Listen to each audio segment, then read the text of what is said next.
इस YouTube channel में आप सभी का स्वागत है। आज का हमारा टॉपिक है विज्ञान, कक्षा 7 अध्याय 3 और अध्याय का नाम है विद्युत परिपथ एवं उनके घटक। आइए और अधिक सीखें। प्रश्न 1, असत्य कथन का चयन कीजिए। विद्युत परिपथ में स्विच धारा का स्रोत होता है। परिपथ को पूरा करने अथवा भंग करने में स्विच सहायता करता है। विद्युत की आवश्यकता अनुसार उपयोग में स्विच सहायता करता है। जब स्विच ऑफ स्थिति में होता है तो इसके टर्मिनलों के मध्य वायु अंतराल होता है। तो इसमें हमने असत्य कथन का चयन करना है। यहाँ पर है उत्तर, विद्युत परिपथ में स्विच धारा का स्रोत होता है। ये इसमें असत्य कथन है। प्रश्न 2, चित्र 3.16 में सिरों कै एवं कै के मध्य कौन सा पदार्थ जोड़ने पर लैंप दीप्तिमान नहीं होगा। तो इसमें यहाँ पर ये चित्र है। यहाँ पर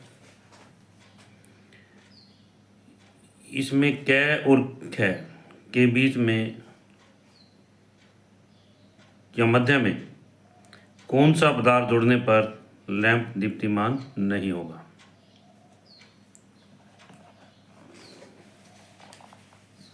उत्तर, चित्र के अनुसार सिरों कै और कै के मध्य कुचालक पदार्थ रबड़, लकड़ी या प्लास्टिक।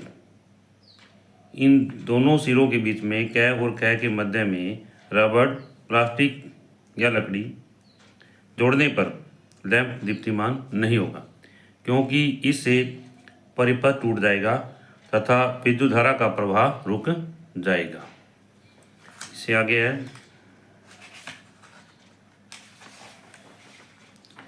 चित्र 3.17 में यदि एक लैंप का तंतु विखंडित हो जाए तो क्या दूसरा लैंप दीप्तिमान होगा। अपने उत्तर का औचित्य बताइए। यहाँ चित्र 3.17 में विद्युत परिपथ में इसमें दो लैंप दिए गए हैं। यदि इन दोनों लैंपों में से एक लैंप का तंतु विखंडित हो जाता है तो हमने यह बताना है कि क्या दूसरा लैंप दीप्तिमान होगा।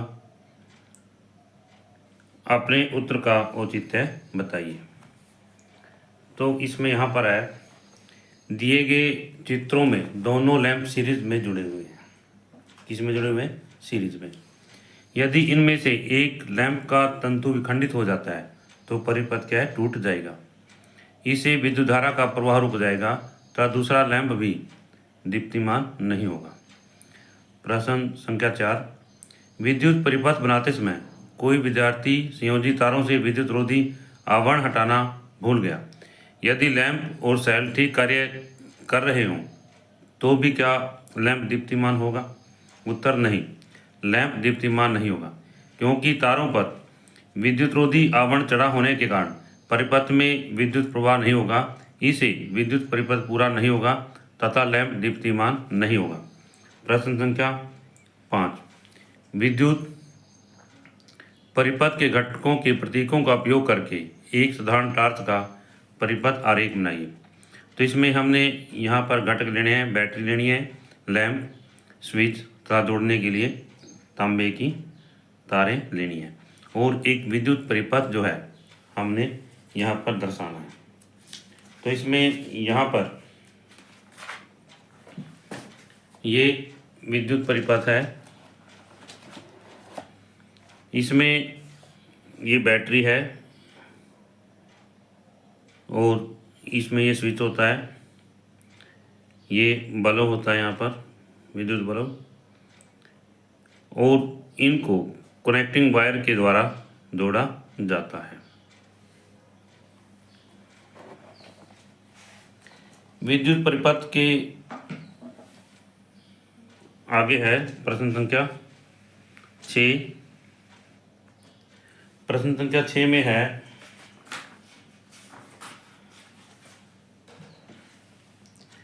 चित्र 3.18 में, चित्र 3.18 में यदि S2 ऑन स्थिति में और S1 ऑफ स्थिति में हो तो कौन कौन से लैंप दीप्त होंगे। यहाँ पर ये चित्र दर्शाया गया। यहाँ पर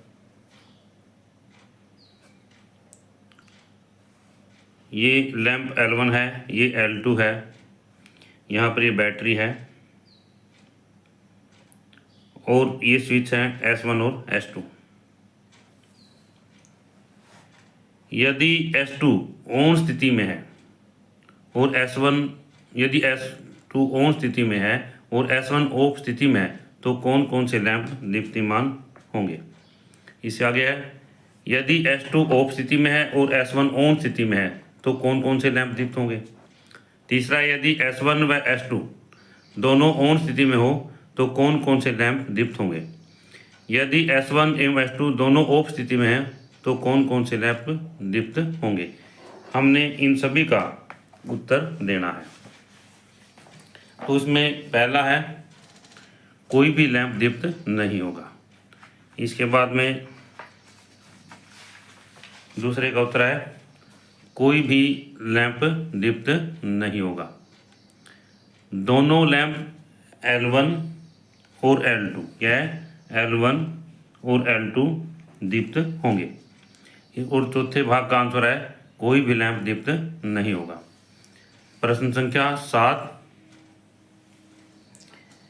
एक विद्यार्थी ने चित्र में 3.19 में दर्शाए अनुसार विद्युत परिपथ संयोजित किया। परिपथ को बंद करने के बाद भी लैंप दीप्तिमान नहीं हुआ। इसके क्या संभावित कारण हो सकते हैं। इस दोषपूर्ण प्रचालन के लिए अधिक से अधिक कारणों की सूची बनाइए। लैंपों के दीप्तिमान न होने के कारण का पता लगाने के लिए आप क्या करेंगे। तो इसमें यहाँ पर ये चित्र दिखाया गया है जिसमें ये विद्युत परिपथ है। परिपथ को बंद करने के बाद में, जैसे परिपथ कैसे बंद होगा, ये सेफ्टी पिन है, इसको यहाँ ले जाएंगे। यहाँ पर ये स्विच का काम कर रहा है तो परिपथ जो है बंद हो जाएगा। इस परिपथ को बंद करने के बाद भी जो लैंप है दीप्तिमान नहीं हुआ। इसके क्या कारण हो सकते हैं। तो इसमें यहाँ इसका उत्तर है बल्ब के दीप्तिमान न होने के संभावित कारण। नंबर 1, स्विच खराब हो सकता है। नंबर 2, बैटरी खराब हो सकती है। नंबर 3, बल्ब फ्यूज हो सकता है। नंबर 4 क्या है, कनेक्शन ढीले हो सकते हैं। लैंप के दीप्तिमान न होने के कारणों का पता लगाने के लिए हम क्या कार्य करेंगे।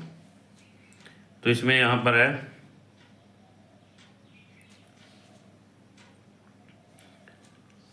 सबसे पहले है तारों के कनेक्शन चेक करेंगे तथा स्विच को ऑन ऑफ करके देखेंगे। क्या करेंगे भाई, तारों के कनेक्शन जो है चेक करेंगे और स्विच को ऑन ऑफ करके देखेंगे। दूसरा है बल्ब को चेक करेंगे कि वह फ्यूज तो नहीं है। और तीसरा है नई बैटरी बदल कर देखेंगे। प्रश्न संख्या 9, यदि किसी बैटरी प्लस एवं माइनस चिन्ह पढ़े नहीं जा सकते हैं तो इस बैटरी के टर्मिनल को पहचानने की कोई एक विधि समझाइए। इसमें कहता है एक बैटरी है, उस पर किसी बैटरी पर प्लस और माइनस के चिन्ह पढ़े नहीं जा रहे हैं तो बैटरी के टर्मिनलों को पहचानने की कोई एक विधि सुझाइए। तो आंसर है प्राय बैटरी का चपटा सिरा ऋणात्मक टर्मिनल तथा उभरा हुआ छोटा सिरा जो है धनात्मक टर्मिनल होता है। दूसरा है विद्युत परिपथ का उपयोग करके बैटरी को एक अन्य बल्ब से जोड़ें। सही कनेक्शन होने पर बल्ब तेज रोशनी देने लगेगा। इसके बाद में है प्रश्न संख्या 10। आपको 6 सेल दिए गए हैं जिस पर क, ख, ग, घ, अंग और च अंकित हैं। इनमें से कुछ कार्य कर रहे हैं और कुछ कार्य नहीं कर रहे हैं। एक क्रियाकलाप सुलझाइए जिसे आप यह पहचान सकें कि कौन कौन से सेल कार्य कर रहे हैं। इसमें क्या है कि सेल दिए गए हैं, कुछ तो इसमें कार्य कर रहे हैं और कुछ जो कार्य नहीं कर रहे हैं। हमने क्रियाकलाप के द्वारा बताना है कि कौन कौन से सेल जो है कार्य कर रहे हैं। यहाँ पर इसमें है, आपको जो वस्तुएं चाहिए उनकी सूची बनाएं। वह कार्यविधि लिखिए जिसका अनुसरण आप करेंगे। और नंबर 3 है, चरण 1 में सूचीबद्ध वस्तुओं का उपयोग करके पहचानिए कि कौन कौन से सेल काम कर रहे हैं। इसके लिए हम प्रत्येक सेल को विद्युत परिपथ में रखेंगे यहाँ पर, और यदि दोनों तारों के जोड़ने से लैंप दीप्तिमान हो जाता है तो सेल कार्य कर रहा है। तो यहाँ पर हमें वस्तुएं चाहिए, बल्ब, 2 तार और जांचने के लिए दिए गए 6 सेल जिन पर क, ख, ग, घ, अंग और च अंकित है। कार्यविधि, दोनों तारों के एक एक सिरे को बल्ब से जोड़ देंगे और दूसरे सिरे को खुला रखेंगे। इस तरह से एक विद्युत परिपथ तैयार कर लेंगे। कौन से सेल कार्य कर रहे हैं? प्रत्येक सेल को बारी बारी से विद्युत परिपथ से जोड़ देंगे। जिस सेल को विद्युत परिपथ में जोड़ने से बल्ब दीप्त हो जाता है वह सेल कार्य कर रहा है। यदि बल्ब दीप्त नहीं होता तो इसका अर्थ है कि वह सेल जो है कार्य नहीं कर रहा है। प्रश्न संख्या 11, किसी एलईडी को दीप्तिमान करने के लिए आपको श्रेणी क्रम में लगे 2 सेलों की आवश्यकता होगी। तान्या ने चित्र 3.21 में दर्शाए अनुसार परिपथ बनाया तथा क्या लैंप दीप्तिमान होगा? यदि नहीं तो संयोजित तारों के सही विन्यास के लिए आरेखित कीजिए। इसमें यहाँ पर ये चित्र दर्शाया गया है। ये दोनों सेल हैं यहाँ पर और ये एलईडी है। यहाँ पर हमने बताना है कि 2 सेल हैं जिनको श्रेणी क्रम में लगाने की आवश्यकता है और एक विद्युत परिपथ जो है बनाया है। तो क्या लैंप दीप्तिमान होगा? तान्या ने कहा एक विद्युत परिपथ बनाया है और क्या लैंप दीप्तिमान होगा? यदि नहीं तो संयोजित तारों को सही विन्यास के लिए आरेखित कीजिए। इसमें उत्तर है नहीं। दिए गए परिपथ में एलईडी दीप्तिमान नहीं होगी। कारण दिए गए चित्र के अनुसार तान्या ने सेलों को श्रेणी क्रम में नहीं जोड़ा है। चित्र में सेलों के दोनों ऋण सिरे जुड़े हुए हैं। यहाँ ये चित्र है, इसमें सेलों के दोनों ऋण सिरे जो है ऐसे जुड़े हुए हैं तथा दोनों धनात्मक सिरे एलईडी से जुड़े हैं। यहाँ पर ये दोनों धनात्मक सिरे जो है एलईडी से जुड़े हुए हैं। श्रेणी क्रम में किए हुए एक सेल का धनात्मक सिरा दूसरे सेल के ऋणात्मक सिरे से जोड़ा जाता है। श्रेणी क्रम में क्या होता है कि एक सेल का धनात्मक सिरा, जो ये सेल है इस सेल का धनात्मक सिरा इस यहाँ इससे ये जोड़ा जाता है, धनात्मक सिरा है, ये ऋणात्मक सिरा है, यहाँ पर जोड़ा जाता है। और इसमें अब क्या है, ये सिरा खाली हो जाता है और एक ये खाली हो जाता है। इसमें एक सिरा इसके यहाँ से और दूसरा जो है प्लस से जोड़ा जाएगा। सही विन्यास, पहले सेल के ऋण सिरे को दूसरे सेल के धनात्मक सिरे से तार द्वारा जोड़ें। पहले सेल के धनात्मक सिरे को एलईडी की लंबी तार से जोड़ें।